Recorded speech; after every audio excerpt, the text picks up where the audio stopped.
Ada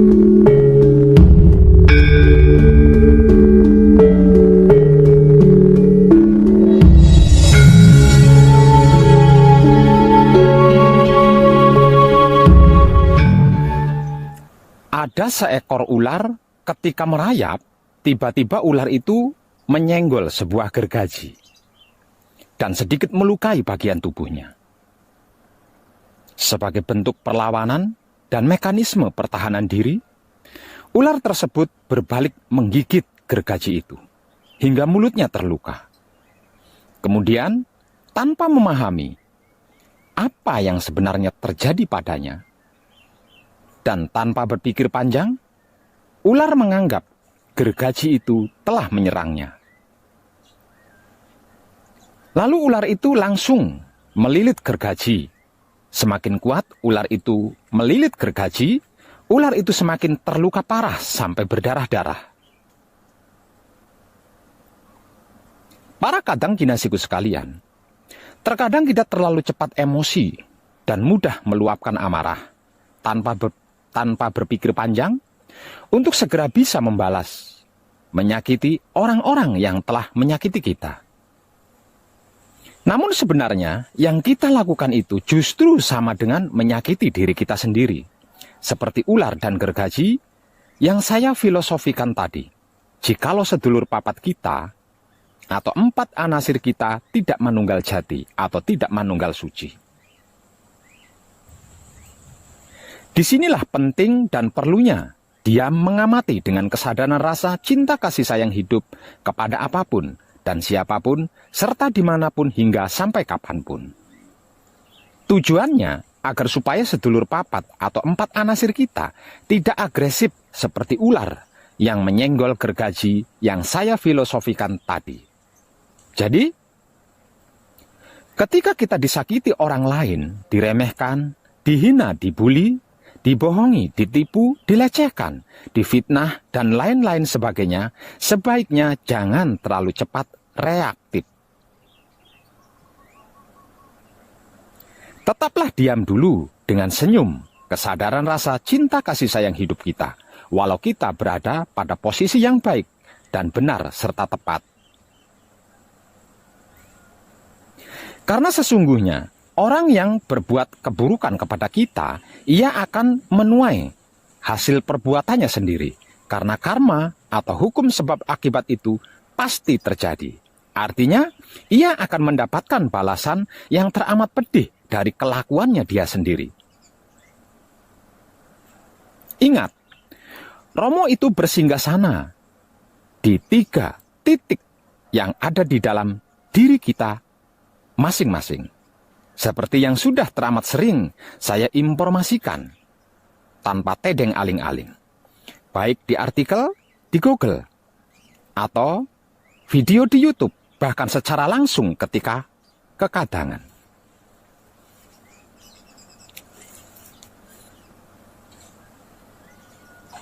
Maka, terus jagalah kebersihannya, jangan sampai ternoda atau terkotori, karena kalau sampai kotor ternoda, Romo tidak mau bertahta di 3 titik singgasana dalam diri kita.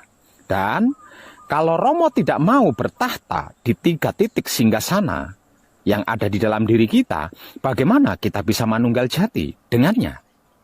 Kalau kita tidak manunggal jati dengannya, itulah masalah kehidupan dunia. Panjenengan pernah mendengar atau membaca mungkin kisah seorang guru besar sufi, tokoh ulama, berguru kepada orang gila? Kalau belum, saya beritahu kisahnya ya. Namun tolong simak baik-baik agar supaya tidak gagal paham dan mendapat hikmah dari yang saya informasikan ini. Singkat punya Alkisah, Syekh Junaid Al-Baghdadi adalah seorang guru besar sufi terkemuka di kota Baghdad dan sekitarnya. Pada suatu waktu, beliau keluar kota Baghdad bersama dengan beberapa muridnya. Syekh Junaid Al-Baghdadi bertanya tentang bahlul atau orang gila kepada salah seorang murid Dan muridnya menjawab, ia adalah orang gila. Apa yang Anda butuhkan darinya? Cari dia. Aku ada perlu dengannya, kata Syekh Junaid. Murid-muridnya lalu mencari Bahlul dan bertemu dengannya di gurun. Mereka lalu mengantar Syekh Junaid al-Baghdadi kepadanya. Ketika Syekh Junaid mendekati Bahlul, beliau melihat Bahlul sedang gelisah sambil menyandarkan kepalanya di tembok. Syekh Junaid kemudian menyapa. Bahlul menjawab dan bertanya kepadanya, siapakah engkau? Aku adalah Junaid al-Baghdadi, kata Syekh Junaid. Apakah engkau Abul Qasim? Tanya Bahlul. Iya, jawab Syekh Junaid. Apakah engkau Syekh Baghdadi yang memberikan petunjuk spiritual kepada orang-orang? Tanya Bahlul lagi. Iya, jawab Syekh Junaid. Apakah engkau tahu bagaimana cara makan? Tanya Bahlul. Syekh Junaid lalu menjawab, aku mengucapkan bismillah. Aku makan yang ada di hadapanku. Aku menggigitnya sedikit, meletakkannya di sisi kanan dalam mulutku dan perlahan mengunyahnya. Aku tidak menatap suapan berikutnya. Aku mengingat Allah sambil makan. Apapun yang aku makan, aku ucapkan alhamdulillah. Aku cuci tanganku sebelum dan sesudah makan. Bahlul berdiri menyibakkan pakaiannya dan berkata, kau ingin menjadi guru spiritual di dunia, tapi kau bahkan tidak tahu bagaimana cara makan. Sambil berkata demikian, Bahlul kemudian berjalan pergi.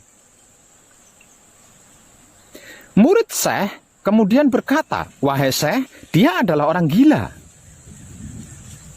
Syekh Junaid berkata, dia adalah orang gila yang cerdas dan bijak. Dengarkan kebenaran darinya. Bahlul mendekati sebuah bangunan yang telah ditinggalkan, lalu dia duduk. Syekh Junaid pun datang mendekatinya lagi. Bahlul kemudian bertanya, siapakah engkau? Syekh Baghdadi yang bahkan tidak tahu bagaimana caranya makan. Jawab Syekh Junaid. Engkau tidak tahu bagaimana caranya makan, tapi tahukah engkau bagaimana caranya berbicara? Tanya Bahlul. Iya, jawab Syekh Junaid. Bagaimana cara berbicara? Tanya Bahlul. Syekh Junaid kemudian menjawab, aku berbicara tidak kurang, tidak lebih, dan apa adanya. Aku tidak terlalu banyak bicara, aku berbicara agar pendengar dapat mengerti. Aku mengajak orang-orang kepada Allah dan Rasulullah Shallallahu Alaihi Wasallam. Aku tidak berbicara terlalu banyak agar orang tidak menjadi bosan. Aku memberikan perhatian atas kedalaman pengetahuan lahir dan batin. Kemudian, ia menggambarkan apa saja yang berhubungan dengan sikap dan etika. Lalu Bahlul berkata, lupakan tentang makan. Karena kau pun tidak tahu bagaimana caranya berbicara yang baik dan tepat. Bahlul pun berdiri menyibakkan pakaiannya dan berjalan lagi pergi. Murid-murid Syekh berkata, wahai Syekh, Anda lihat, dia adalah orang gila. Apa yang engkau harapkan dari orang gila? Syekh Junaidi al-Baghdadi menjawab, ada sesuatu yang aku butuhkan darinya. Kalian tidak tahu itu. Syekh Junaid lalu mengejar Bahlul lagi dan mendekatinya lagi. Bahlul lalu bertanya, apa yang engkau inginkan dariku? Kau tidak tahu cara makan? Kau juga tidak tahu cara berbicara. Apakah kau tahu bagaimana cara tidur? Iya, aku tahu, jawab Syekh Junaid. Bagaimana caramu tidur? Tanya Bahlul. Syekh Junaid lalu menjawab, ketika aku selesai sholat Isya dan membaca doa, aku mengenakan pakaian tidurku. Kemudian Syekh Junaid menceritakan cara-cara tidur sebagaimana yang lazim dikemukakan oleh para ahli agama. Ternyata kau juga tidak tahu bagaimana caranya tidur yang baik dan tepat, kata Bahlul seraya ingin bangkit dari duduknya. Namun Syekh Junaid menahan pakaian dan berkata, wahai Bahlul, Aku tidak tahu, karenanya demi Allah ajari aku. Bahlul pun berkata, sebelumnya engkau mengklaim bahwa dirimu berpengetahuan dan berkata bahwa engkau tahu, maka aku menghindarimu. Sekarang setelah engkau mengakui bahwa dirimu kurang berpengetahuan, maka aku akan mengajarkan kepadamu. Ketahuilah, apapun yang telah engkau jawabkan dan gambarkan itu adalah permasalahan, bukan yang utama. Kebenaran yang ada di belakang, bukan yang sejati, bukan yang sesungguhnya, bukan yang di depan dan utama. Para kadang kinasiku sekalian, kehidupan dan tetek bengeknya manusia itu sudah dirancang dan ditata sejak awal dilahirkan ke dunia ini. Mulai dari cara makan, cara minum, cara mandi, cara tidur, hingga sampai ke cara bicara, dan semua itu berbeda dan tidak sama dengan cara-caranya hewan atau makhluk lain. Semisal contoh, di dalam otak manusia ada nalar, sedangkan otaknya hewan tidak ada nalar. Dalam hati manusia ada nurani, sedangkan hewan tidak ada nurani. Di dalam kelamin manusia ada tata krama, sedangkan hewan tidak ada aturan. Bahkan makhluk lain ada yang ikut mempelajari apa yang diaturkan bagi manusia. Sebab itu, jangan heran jika ada hewan berperilaku seperti manusia. Kalau ada manusia berperilaku seperti hewan, lah di situ baru boleh kau heran. Kalau di dalam laku kuncinya disingkat menjadi 3 perkara saja, yaitu kekudangane Romo. Kitab suci sejati ada makna, wujudnya, wulang reh sejati, kata-katanya, dan berbudi bawa laksono tingkah lakunya. 3 kekudangane Romo ini adalah mencakup seluruh kehidupan seorang manusia hidup, bukan cuma putra Romo. Para kadang kinasiku sekalian, betapapun dan bagaimanapun kehidupan manusia di dunia ini bergantung pada caranya makan, minum, beol, kencing, mandi, bicara, dan bertingkah laku, atau obah pola yang sering saya bahasakan sebagai gerak tubuh dan gerak otak hati kelamin. Dan akhirnya ketika manusia itu memejamkan mata tidur dan akan berawal mula lagi jika manusia itu berhasil membuka mata setelah terpejam tidur. Kalau sampai tidak bisa membuka mata lagi, ya tidak bisa bangun dari tidurnya. Kalau tidak bangun dari tidurnya, maka sudah tamatlah kehidupannya. Hukum hidup atau hukum alam semesta soal tidur ini yang menjadi awal dan akhirnya kehidupan manusia, bahkan seluruh makhluk hidup. Tentang cara makan, minum, beol, kencing, mandi, bicara, bertingkah laku atau obah pola yang sering saya bahasakan sebagai gerak tubuh dan gerak otak hati kelamin, yang baik dan tepat sesuai dawuh hidup atau sabda hidup di dalam kedaulatan hukumnya, sudah saya informasikan, bahkan saya ajarkan. Terutama cara tidur yang baik dan tepat yang menjadi penentu awal dan akhir kehidupan seluruh makhluk ini. Kalau belum mengerti, memahami dan mengetahui caranya makan, minum, beol, kencing, mandi, bicara, bertingkah laku, dan tidur yang baik dan tepat, seperti Syekh Junaidi Al-Baghdadi yang sudah saya informasikan tadi, nggak usah macem-macem deh. Jangan banyak tingkah itu dan ini. Pergiat saja belajarnya dengan bersungguh-sungguh.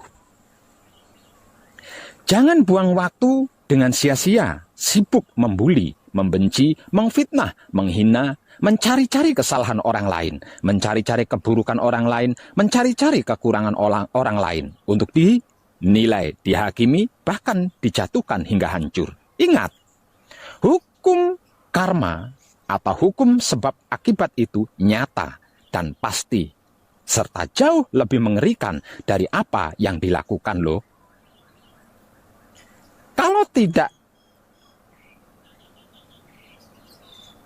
Kalau tidak tertebus, maka akan terwariskan pada anak cucu kita lagi. Al khusus untuk panjenengan para kadang kinasih, konto kanti anom dan sepuh, maafkan saya. Tentang makan, minum, dan beol, kencing, serta mandi, makan minum yang baik dan tepat, apapun yang dimakan dan diminum harus tersempurnakan. Dan caranya memakan dan meminum pun harus dengan kesadaran rasa, cinta kasih sayang hidup, bukan anasir. Kalau tidak, maka apapun yang dimakan dan diminum tidak akan berguna, tidak akan bermanfaat, selain hanya menjadi pemicu penyakit tubuh, juga akan menyebabkan otak, hati, dan kelaminmu hitam ternoda.